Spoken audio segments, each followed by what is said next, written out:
자, 우리 현행 부동산 실명법은 명의신탁을 금지하고 있습니다. 맞죠? 명의신탁을 금지하고 있다. 그래서 갑이라는 사람이 자기 부동산을 을과의 신탁약정 하에 이렇게 이전 등기 해놓았다. 바로 명의신탁이죠? 신탁약정 하에 이전 등기 했을 때, 자, 여기가 신탁자, 여기는 수탁자. 자, 우리 부동산 실명법은 명의신탁약정은 이거는 무효다. 그리고 명의신탁약정에 기해서는 물권 변동의 효력이 없다. 이 말은 신탁약정으로 이전 등기해봐야 소유권 안 넘어간다. 맞습니까? 소유권 이전 안 한다. 이렇게 해놓았습니다. 자, 신탁약정은 무효고 명의신탁약정에 기해서는 소유권 이전의 효력 이게 없다. 라고 했습니다. 없다. 자, 그럼 이 부동산이 여전히 누가 소유자다? 갑이 소유자입니다. 이 사람 소유자 아니에요. 근데 이자가 신탁자가 수탁자에게 신탁약정 해지를 원인으로 이전 등기를 청구하겠다. 요거는 안 돼요. 왜 안 되는가? 이게 무효니까. 요거는 신탁약정의 유효일 때는 거예요. 신탁약정의 유효일 때. 신탁약정은 쉽게 말하면은 당신 앞으로 등기해놓되 그건 내 거다. 저쪽에서 알겠습니다. 그리고 내가 원할 때 언제든지 이 관계는 끝내고 다시 돌려준다. 그런 약정이 바로 신탁약정이에요. 언제든지 이 관계를 끝내버리고, 그죠? 끝내버리고 다시 돌려받는다. 그런 약정이 신탁약정인데, 근데 이게 무효니까 안 된다 말입니다. 이해되죠? 다만, 자, 우리 판례가 소유권은 이쪽에 있으니까 소유권에 기해서 이 무시등기 말소하라. 이거는 된대요. 무시등기 그 말소하라. 이거는 가능하대요. 이거 가능하니까 진정 명의 회복을 원인으로 이전 등기를 청구하겠다. 이것도 된대요. 자, 소유권에 기해서 이거 할 수 있으면 이것도 할 수 있다는 거 알죠? 예? 이거는 가능하대요. 다만 요거 하면은 소송을 통해서 이제 저희가 명의신탁한 사실이 드러나겠죠. 그러면 실명법에 따른 제재는 받을 수 있겠죠. 제재는 받을 수 있겠지만 등기는 회복 가능해요. 근데 이자가 다른 제3자 병한테 팔아버렸을 때, 이렇게 팔아버렸을 때, 이자한테 이전 등기 넘겨버리면, 자, 실명법이 이 무효 가지고는 제3자에게는 대항 못한다라고 되어 있습니다. 제3자에게 대항 못한다. 이때 선의의 제3자를 안 그랬어요. 그냥 제3자에게 대항 못한다 했으니까 이 사람은 선악 안 따지고 소유자가 되어버립니다. 예? 소유자가 되어버려요. 물론 두 사람 간에 문제는 남죠. 저, 을은 남의 땅을 팔아먹었잖아요. 그죠? 그러니까 형사 문제 같은 거 생겨날 수 있습니다. 그죠?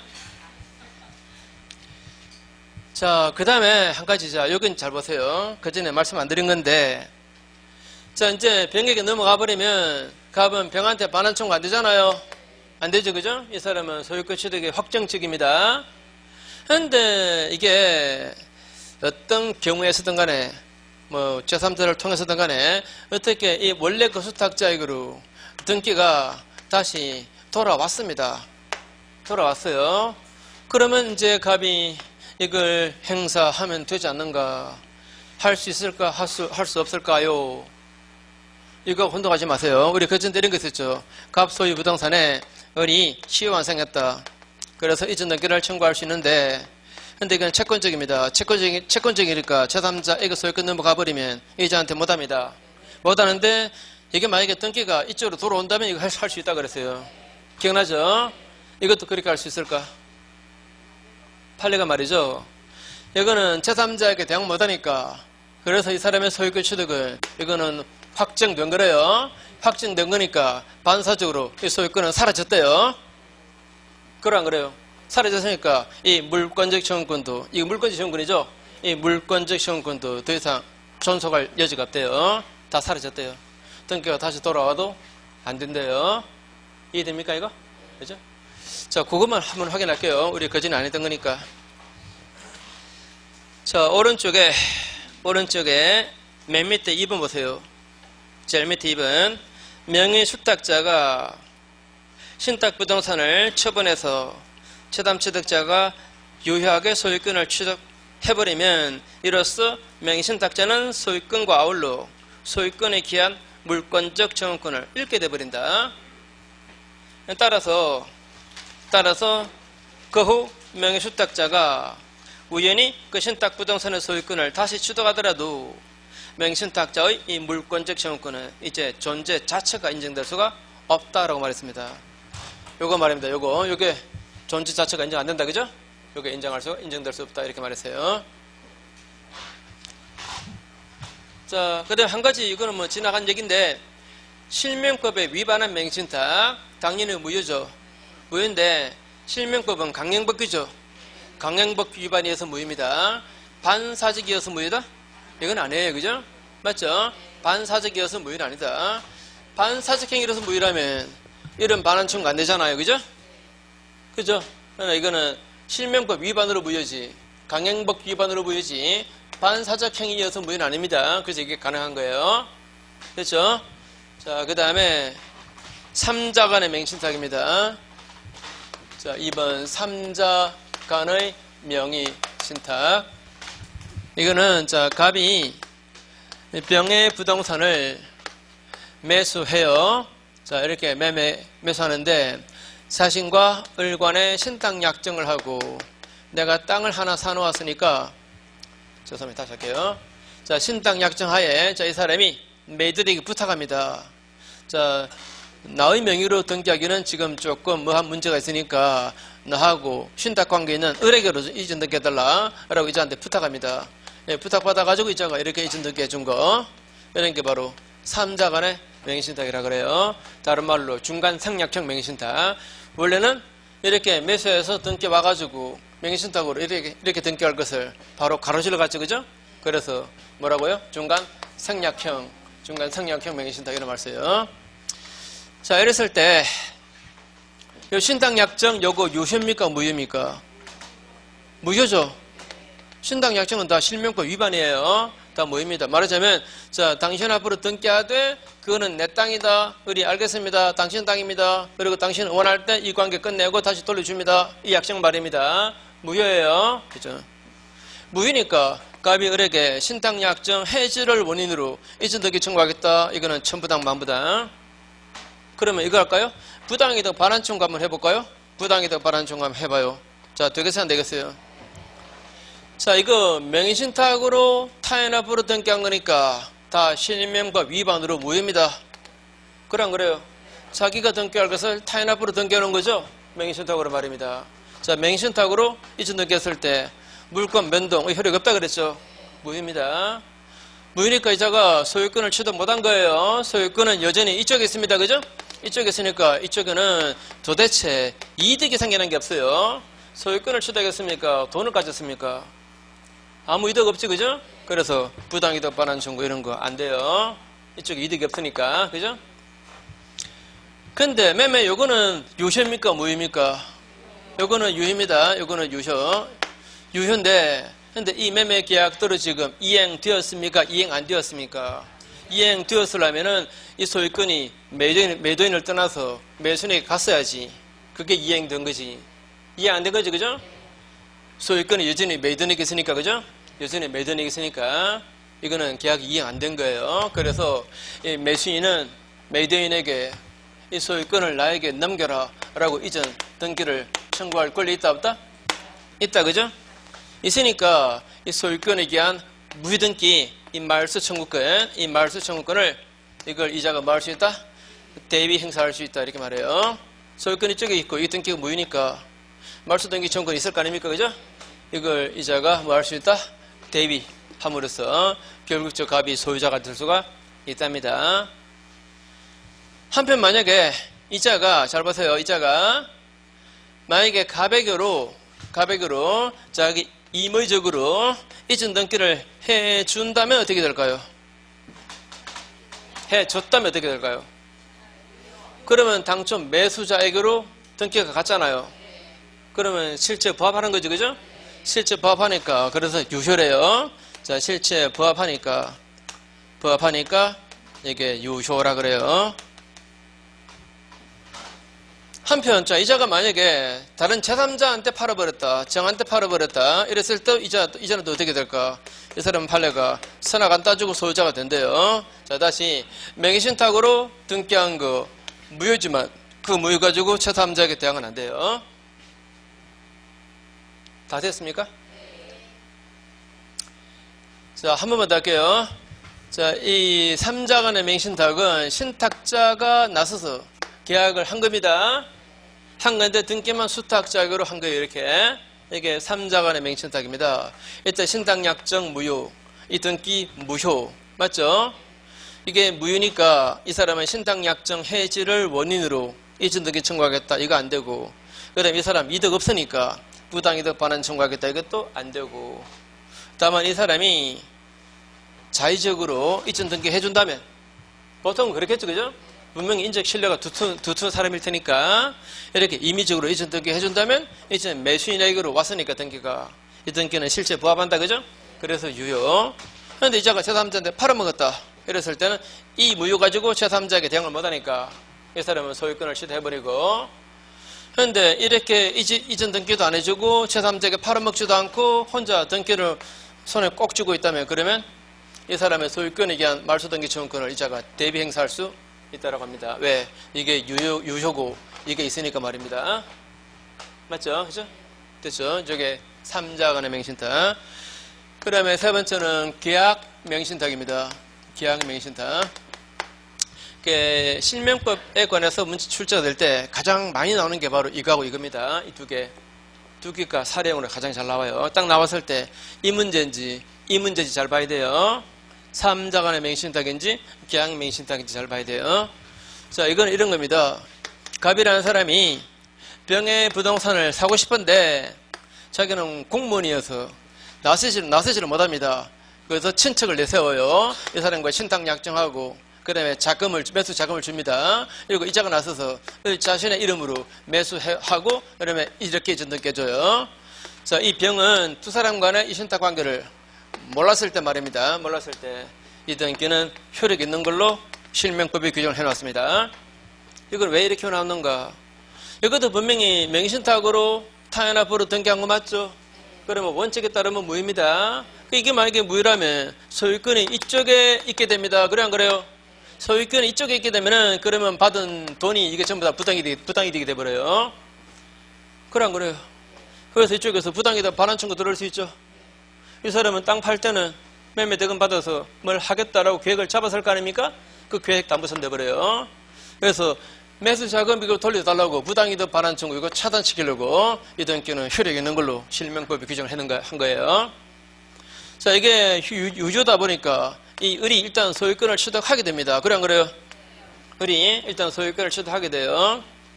자, 여기서 갑이 말이죠. 을에게 신탁 약정을 해지하고 이전 등기를 청구하겠다. 이건 안 돼요. 이거는 무효니까. 그래 안 그래요? 신탁 약정 무효잖아요. 무효니까 이건 안 돼요. 다만 이 사람이 지금 남의 돈 받아가지고 소유권을 취득했잖아요. 그래 안 그래요? 남의 돈 받아서 소유권을 취득했습니다. 그러면 부당이득입니다. 맞습니까? 그죠? 한마디로 횡재는 민법은 부당이득입니다. 분명히 남의 돈 받아가지고 소유권을 취득했으니까 소유권 요구 아니면 받은 돈 둘 중에 한 개는 부당이득입니다. 맞죠? 다만 판례가 이론적인 설명을 이렇게 말해요.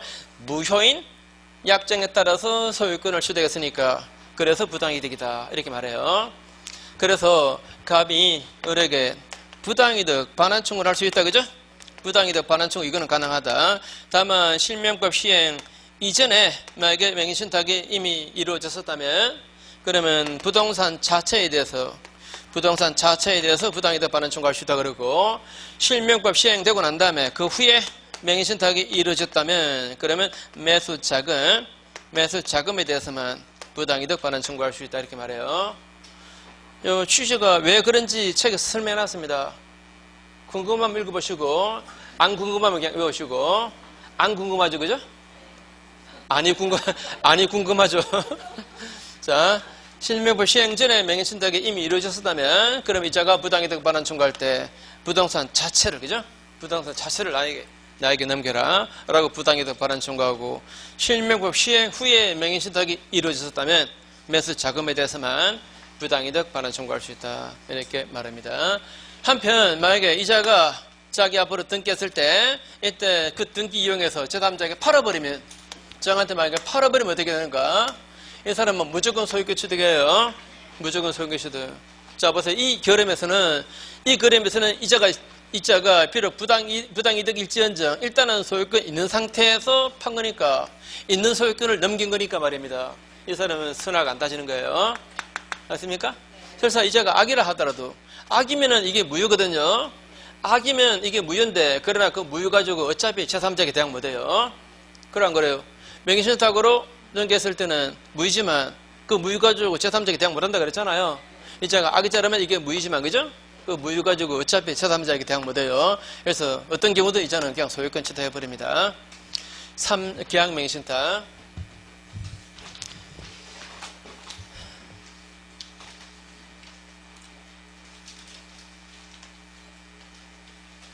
책 읽을까 말까?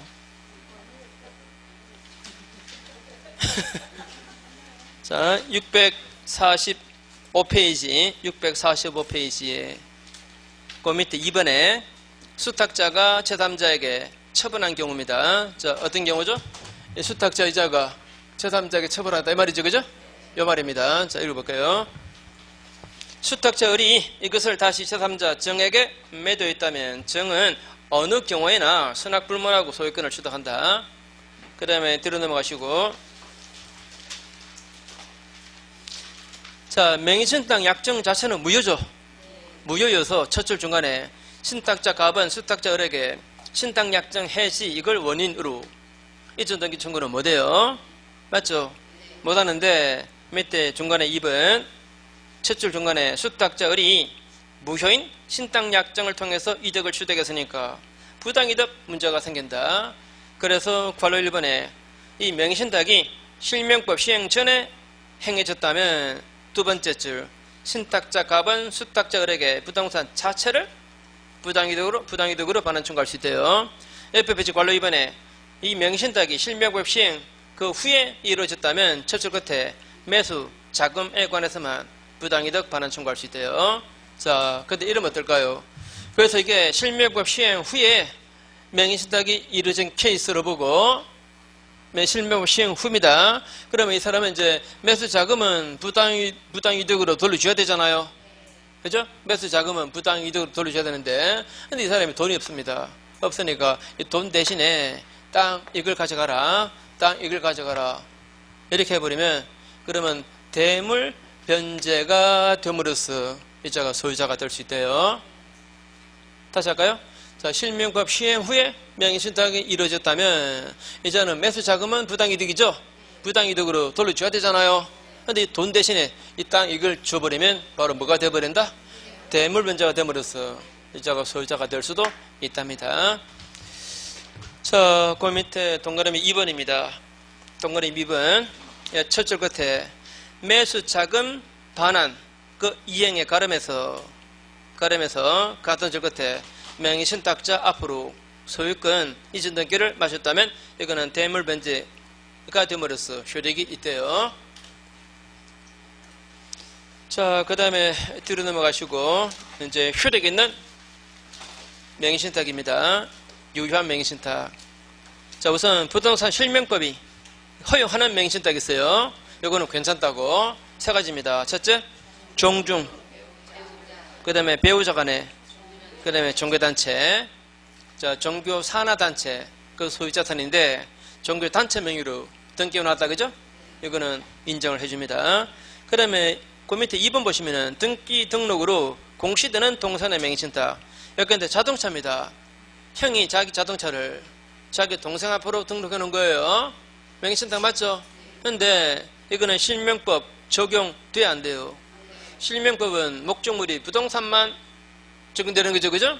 이 자동차는 동산이기 때문에 이 실명법 적용 대상이 아닙니다. 그래서 이것도 효력 있는 명의신탁입니다. 이렇게 효력 있는 명의신탁에서는 자, 이제 유효한 명의신탁. 자, 예를 들어서 갑 종중이 그 땅을 을종원에게로 명의신탁을 해놓았습니다. 명의신탁.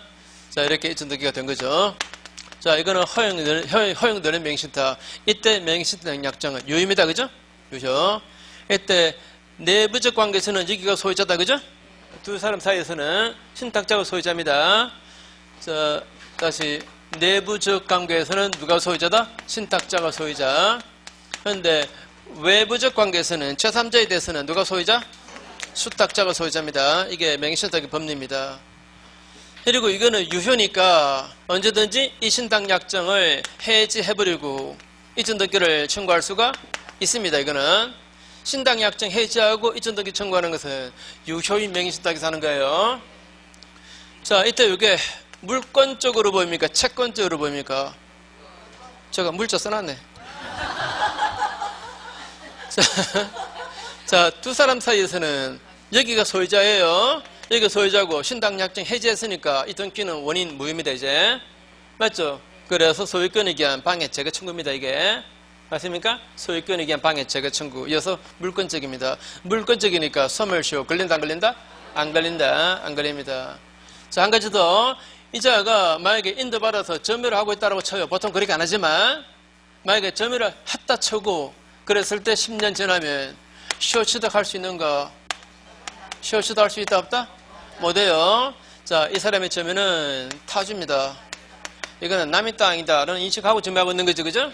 이거는 타주입니다. 타주니까 시효취득이 안 된다 그래요. 시효취득이 안 된다라고 합니다. 제가 엊그저께 모의고사 시험에 이런 문제 냈었는데 다들 맞췄는 거 모르겠다 그거. 자, 다시 한번 해볼게요.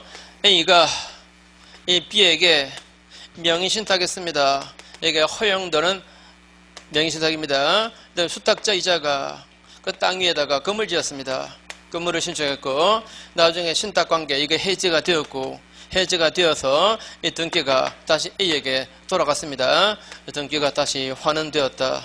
이랬을 때 이 B는 이 건물에 관해서 법직권을 주장할 수 있다. OX. OX. X. 이거는 지금 두 사람밖에 없으니까 제3자 없으니까 이거는 A 땅입니다. 남의 땅에 건물 지은 거예요. 이거는 토지와 건물 소유자가 동일한 거 아닙니다.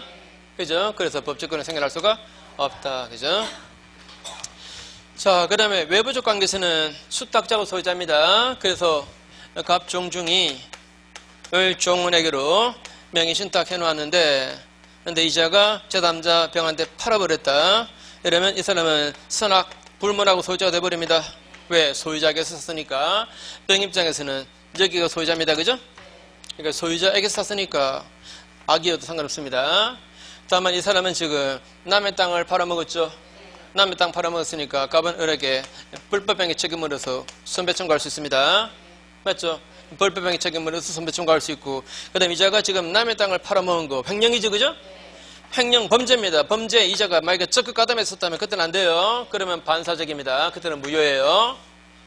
이런 경우자, 이런 경우 다시 한 번 더 이 사람의 이 팔아먹은 거 요거 횡령이에요.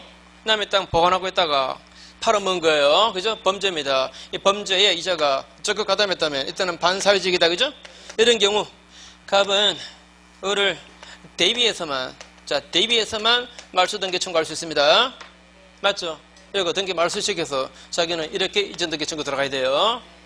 물론 이 두 개를 동시에 할 수 있지만 소송은 자, 아무튼 자 이게 이자가 적극 가담했을 때 이게 무효인데 그렇다고 이쪽에서 직접 소유권에 기해서 말소 등기 청구하겠다는 안 되고 수탁자를 대비해서 합니다. 대비해서 그 다음에 이 사람은 이렇게 요거 해지하고 이전 등기 청구 들어가는 거 이렇게 해야 돼요. 그죠? 자, 그래서 보시면 옆에 페이지 제일 위에 내부적으로는 여전히 누가 소유권을 가진다? 신탁자가 그리고 이 경우에 신탁약정은 유효니까 신탁자는 언제든지 신탁계약을 해지하고 수탁자에게 이전 등기 청구할 수 있습니다. 자, 그 다음에 이거는 관로 2번의 두 번째 줄 소유권이 기한 거니까 소멸시효 걸리지 않습니다. 그 다음에 관로 3번의 첫 줄 중간에 이 맹수탁자 이 사람은 바로 밑에 줄 자주 주면 아니죠. 아니기 때문에 시효취득은 할 수 있다 없다? 못한다. 그 다음에 관로 4번의 갑종중이 자기 소유 X 토지를 적법하게 을에게 명의신탁했는데 을이 그 지상에다가 건물을 지었습니다. 그런데 신탁약정이 해지되어서 X 토지의 소유 명의가 갑종중으로 돌아가요. 이런 경우 을은 관직권을 취득 못해요. 아까 설명드렸죠? 그 다음에 대외적 효력 관로 1번에 대외적 관계에서는 누가 소유자다? 수탁자가 소유자입니다. 그래서 수탁자로부터 제3자가 매수해버리면 수납 불문하고 소유자가 되어버립니다. 세 번째 줄 이 경우 신탁자는 수탁자에게 불법행위 책임으로서 선배 청구할 수밖에 없어요. 그런데 바로 밑에 줄 끝에 불법적인 처분에 제3자가 적극 가담했다면 이때는 반사적 행위로 모입니다. 자, 그 다음에 뒤로 가셔서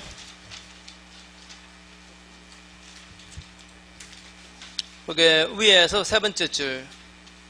자, 수탁자와 제3자 간의 법률 행위가 무효인 경우라도 이 말은 이 제3자가 적극 가담한 거죠, 그죠? 적극 가담해서 무효인 경우라도 신탁자는 수탁자를 대위해서만 그 제3자에게 말소 등기를 청구하지 직접 소유권에 의해서 말소 등기를 청구하겠다. 이거는 안 돼요. 안 됩니다. 그 다음에 사후맹신탁. 자, 이거 사실 적어도 판례가 엄청 많은데 간략하게 몇 가지만 기억하세요. 자, 상호맹신탁. 원래 상호맹신탁은 이런 거죠. 이게 갑 소유 땅인데 250분지입니다. 그런데 이쪽 부분은 A가 샀어요. 이쪽은 B가 산 거예요. 그러면 갑은 이걸 분할해가지고 분할 등기해가지고 각 이천 등기를 해줘야 될 거 아닙니까? 그런데 분필 절차가 시간이 상당히 걸린대요. 그래서 갑이 말이죠. 이 땅 전체에 대해서 A에게 2분의 1 지분 등기를 해주고 그 다음에 이 사람에게도 2분의 1 지분 등기를 해주는 경우가 이게 실무에서 많이 생겨난답니다. 그러면 자 보세요. 자, 이제 이쪽은 A 땅입니다. 맞죠? A가 샀으니까 이쪽은 B가 샀습니다. 근데 분필 안 하고 이 전체 땅을 A와 B가 마치 공유하는 것처럼 그렇게 등기되어 있습니다. 그래 안 그래요? 그죠? 자, 내부적으로는 각자 자기 소유 부분 따로 있는 거예요. 근데 등기부상에만 공유로 되어 있는 겁니다. 그죠? 그럼 보세요. 이쪽은 분명히 A 땅인데 등기부상 2분의 1 지분 등기가 B 앞으로 되어 있죠? 명의신탁한 거죠? 이쪽은 바로 B 땅입니다. B 땅인데 등기부상 2분의 1 지분 등기가 이쪽에 되어 있습니다. 명의신탁 맞죠? 상호 명의신탁이죠? 아, 그래 안 그래요? 그죠? 상호 명의신탁입니다. 이 상호 명의신탁에서는 내부적 관계에서는 각자 자기 소유 부분을 특정해서 지배합니다. 근데 외부적 관계에서는 이거는 공유로 취급돼요. 특별한 거 아니면은 특별한 사정이 없다면 공유로 취급됩니다. 자, 그래서 만약에 B가 이 땅에다가 공유물을 설치하면 당연히 A는 소유권에 의해서 땅에 제거 청구할 수 있습니다. 자, 각자 자기 소유 부분 따로 있어요. 내부적 관계에서는 각자 자기 소유 부분 따로 있습니다. 그런데 제3자에 대해서는 이 공유로 취급됩니다. 그래서 제3자 C가 만약에 여기에다가 불법 공작물을 설치해도 B가 나서가지고 방해 제거 청구할 수 있대요. 공유니까 공유물의 보존행위는 각자 할 수 있다고 그랬잖아요. 그죠? 그것처럼 자, 여기에다가 불법 점유에도 B가 나서서 방해 제거 청구할 수가 있다고 합니다. 그 다음에 진짜 중요한 것은 어느 것은 진짜 안 중요하나 다 중요하다고 뜻으로 놓고 또 자, 이 경우에 일반 공유물처럼 분할 청구할 수 있을까? 일반 공유물처럼 말입니다. 분할 청구할 수 있을까? 이건 말이죠. 이미 이쪽은 내 땅, 이쪽은 당신 땅으로 정해진 겁니다. 정해진 거니까 이건 이렇게 해야 돼요. 반드시 요 선을 기준으로 분필해가지고 이쪽에 등기부를 개설하고 이제 분할 등기하고 이쪽에 있는 B의 지분 등기는 A에게 넘겨주고 이쪽 부분에 있는 A 지분 등기는 B에게 넘겨주는 걸로 신탁 약정 해제하고 지분 등기 정리하는 겁니다. 이런 식으로 해야지 분할 청구 소송을 할 게 아니래요. 자, 분할 청구 못합니다. 신탁 약정 해제하고 다시 요 선을 기준으로 반드시 분필 등기하고 그다음에 이쪽 부분에 있는 B의 지분 등기를 A에게 넘겨주는 거죠. 이쪽 부분에 있는 A 지분 등기는 B에게 넘겨주고 이렇게 각자 집중 등기부상의 지분을 집중시키면 될 거 아닙니까? 그죠? 양쪽으로 그렇게 해야지 분할 청구는 할 일이 아니랍니다. 또 한 가지는 자 보세요. 우리 일반 공유할 때 이런 거 기억납니까? A, B 일반 공유물입니다. A 지분에 C가 저당권을 가지고 있다가 이게 현물 분할되었습니다. 현물 분할되면 분할된 각 부분의 저당권은 2분의 1 지분상에 존속한다. 이거 기억나요? 네? 다시 할까요? 자, 다시 원래 A, B 공유물입니다. 공유물인데 A 지분상에만 C가 저당권을 가지고 있었어요. 근데 이게 분할되었습니다. 분할되면 이쪽 부분에도 A의 저당권이 따라온대요. 단 2분의 1 지분상에. 네? 혹시 저거는 모르겠다 싶으면 그냥 그런 거라고 빨리 머릿속에 집어넣고. 근데 자 보세요. 이게 구분소주 공유입니다. A와 B가 구분소주 공유해요. 내부적 관계에서는 여기는 A 땅, 여기는 B 땅입니다. 그런데 공유로 등기되어 있죠? 공유로 등기되어 있으니까 A가 이 땅을 담보잡히고 대출을 받아도 등기는 A의 지분에다가 저당권 등기할 수밖에 없어요. 그래 안 그래요? 자, A가 다시 자신의 특정 소유 부분을 담보잡히도 그래도 자기 지분에다가 저당권 설정할 수밖에 없잖아요. 등기부상으로는. 그죠? 그래서 2분의 1 지분상에 저당권 등기되어 있는 거예요. 그런데 이제 이게 정식으로 분할된 겁니다. 이제 구분소주 공유관계 해소하고 이쪽은 내 땅, 저쪽은 네 땅으로 정식으로 이제 분할했습니다. 이때도 마찬가지로 제3자에 대해서는 이거는 공유로 취급되니까 제3자에 대해서는 이 공유로 취급되니까 각 분할 부분에 2분의 1 지분상에 저당권이 계속 존속한답니다. 이 법률과 그대로 인정돼요. 자, 제3자에 대해서는 이거는 뭘로 취급된다? 공유로 취급돼요. 공유로. 그래서 이 경우도 분할하면 정식 분할하면 각 부분에 이 저당권은 다 존속한대요. 단 2분의 1 지분상에.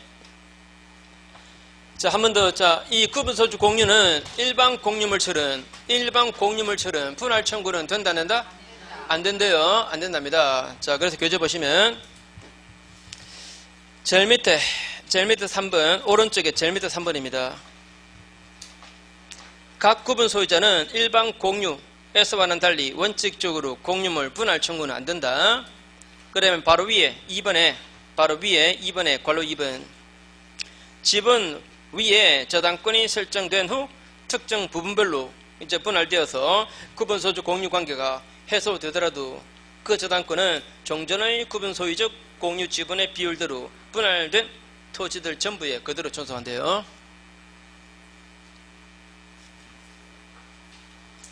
그 다음에 지금 토지만 가지고 설명이 드렸는데 저 건물도 말입니다. 근데 2층짜리 건물이다. 내부적으로 1층은 A 거, 그 다음에 2층은 B 건데 현재 A, B가 건물 전체에 공유 등기하는 경우도 있겠죠. 그런 경우도 구분소유 공유가 되겠죠. 그죠? 그래서 왼쪽에 밑에 2번에 첫 줄, 건물에 대해서도 구분소유 공유 관계가 성립할 수 있다는 말, 이 말만. 그러니까 구분소유 공유는 일단 세 가지만 기억하세요. 자, 건물도 구분소유 공유가 성립할 수 있다는 거.